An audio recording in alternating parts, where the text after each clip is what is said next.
Hello, my name is Knott. I'm from Impedans Ltd, a company that provides intelligent sensing platforms for plasma process monitoring. Today I will be talking about ion energy and ion flux measurements in plasma tools using a retarding field energy analyzer. The outline of my talk is as follows. In this talk we will explain what an RFEA is, some of the design constraints, what you can learn from this technology, and then show some examples from commercial tools.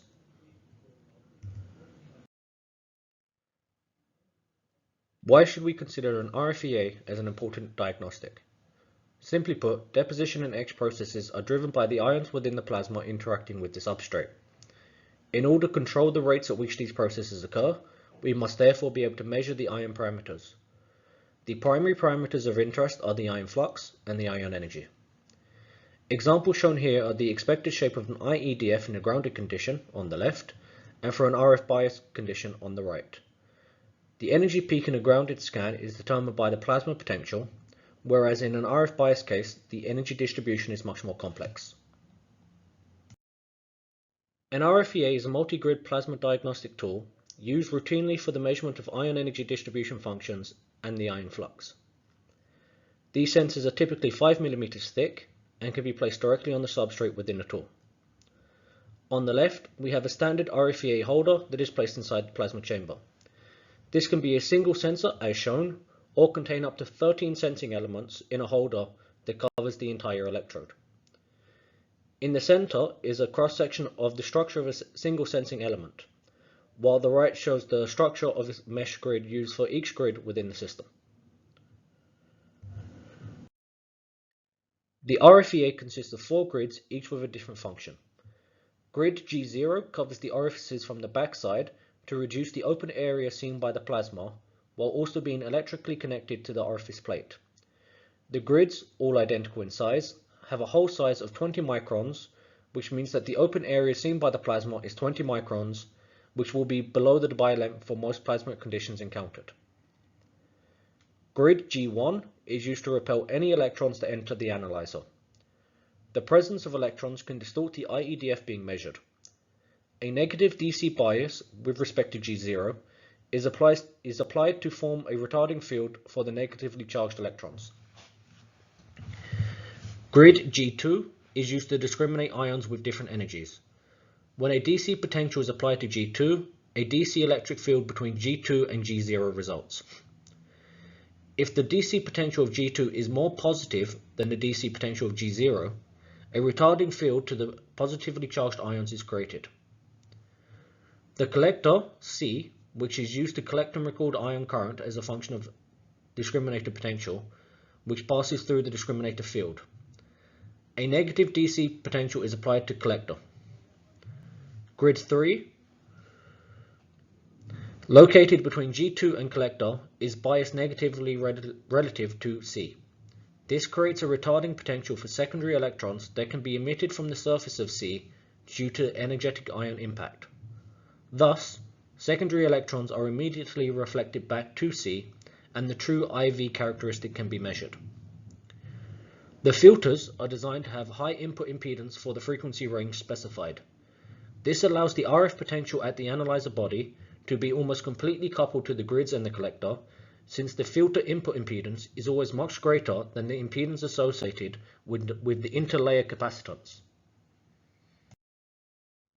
The primary design considerations are shown here. First, we must ensure that the plasma cannot form inside the sensing element. This is dictated by the Debye length with the equation shown at the top. A second consideration is that there are no collisions within the sensor prior to the ions passing G2, as this would result in a change in the energy of the ions.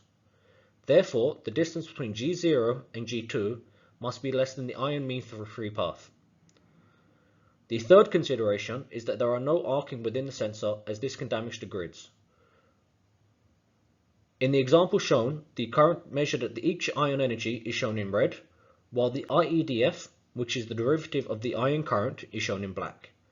The area under the black curve is related to the ion flux, and therefore the ion density seen in the system. Now I will begin to show data from ALD commercial tools. In this first example, we will be looking at the IEDF measurements taken using an Oxford Instruments Flex AL2 tool. This tool contains a remote ICP source while also being able to apply an RF bias to the electrode the sensor is connected to. The idea during this experiment was to fully characterize the tool based on the power, pressure, and the gas composition. Here we can see the IEDF written as the IFEDF, meaning the ion flux and energy distribution function, as a function of the gas composition, argon, H2, N2 or O2 in the top left graph. It can be seen that H2 results in the greatest flux to the surface, while nitrogen, N2, results in the lowest flux, but a slightly higher energy than the other gases. Argon results in the lowest energy of all the tested gases. The bottom left graph shows the evolution of the IEDF as the power is increased for an argon plasma at 15 millitorr. As the power increases, the ion energy distribution gradually increases, meaning there is an increase in the energy and the ion flux. The top right graph shows the IEDF change as the pressure is increased. The increasing pressure results in a decrease in both the ion flux and the ion energy seen at the substrate. The bottom left graph shows the influence of the bias power, i.e. power applied to the electrode the sensor is connected to, on the IEDF. As the bias power is increased, the energy the ions have increases, as does the peak splitting seen. In this example, we are comparing the Oxford Instruments AtomFab CCP tool to the Flex AL ICP tool under the same conditions.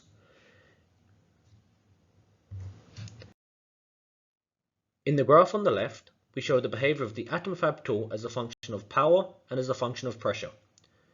As the power is increased, the ion flux increases whilst also moderately increasing the ion energy.